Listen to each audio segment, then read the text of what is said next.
and welcome to Violin with Catherine.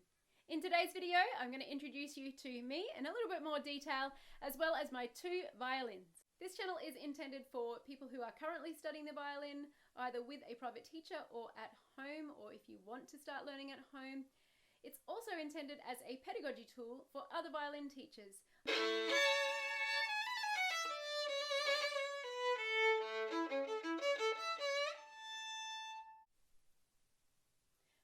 So I just got off the phone with my mother. I just wanted to confirm that I had my story straight before I shared it with you guys. So the story goes that we went to see a performance of the musical Fiddler on the Roof, and it seems that from there is where my violin love stemmed from.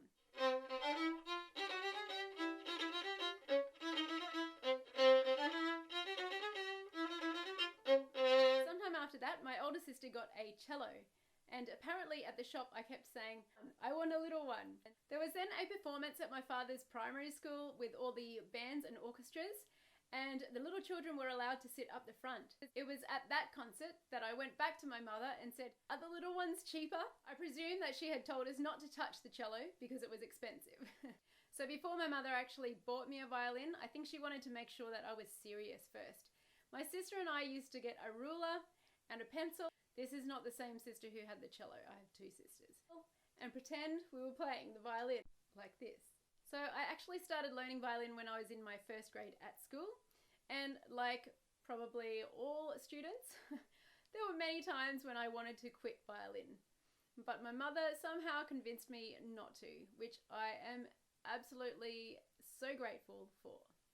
After finishing high school, I went on to study a Bachelor of Music at the Conservatorium, majoring in violin. I also studied at this time privately, not part of my degree, classical singing from about the end of high school through my university degree time. After completing my Bachelor of Music, life went in some different direction. After completing my Bachelor of Music, life took some different journeys, and I spent some time living in Japan.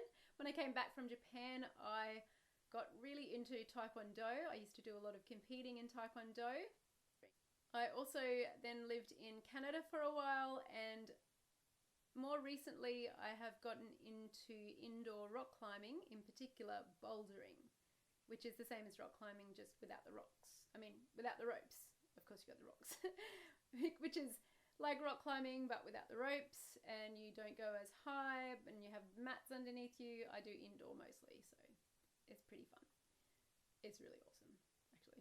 About 10 years ago, I decided to go back to the Conservatorium and do some postgraduate studies in pedagogy, in string pedagogy in particular. I found this course absolutely fantastic. I got so much out of it, and it completely changed how I teach violin.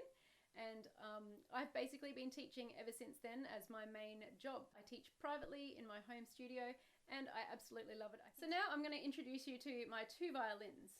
So this violin here I have had for many, many years now, and it's actually a little bit of an odd one, and although it should be full size, I don't know, it's not quite full size. I don't know if it's actually 7/8, but depends who looks at it. Some people say, oh, it's a bit unique. Some people say, I don't think the luthier knew what he was doing.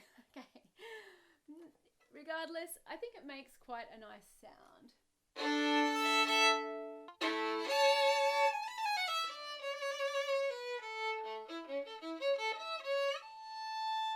So I've played this violin for many years, and there really is nothing wrong with it, but because it is a little bit smaller, I did want to go out and get something.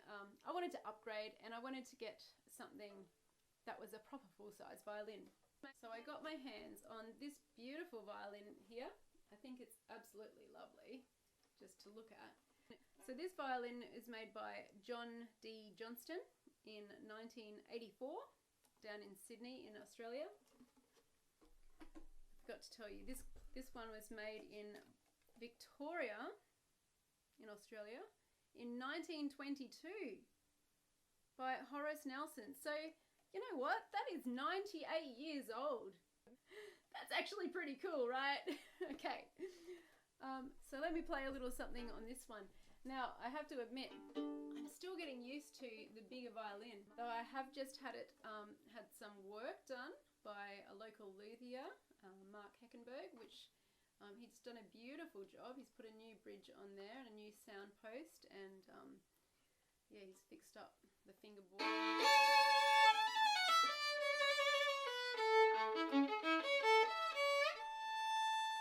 Or a little bit of Fiddler on the Roof.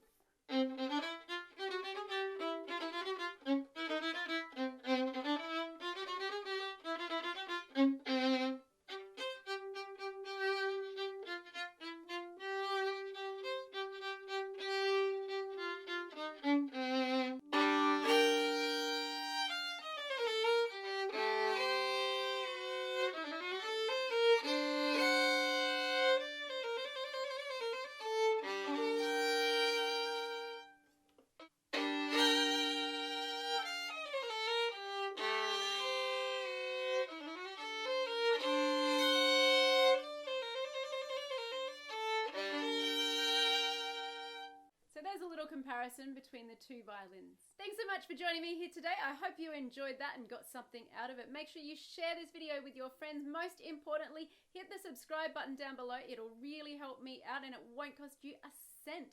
I look forward to seeing you in the next video, and until then, ciao.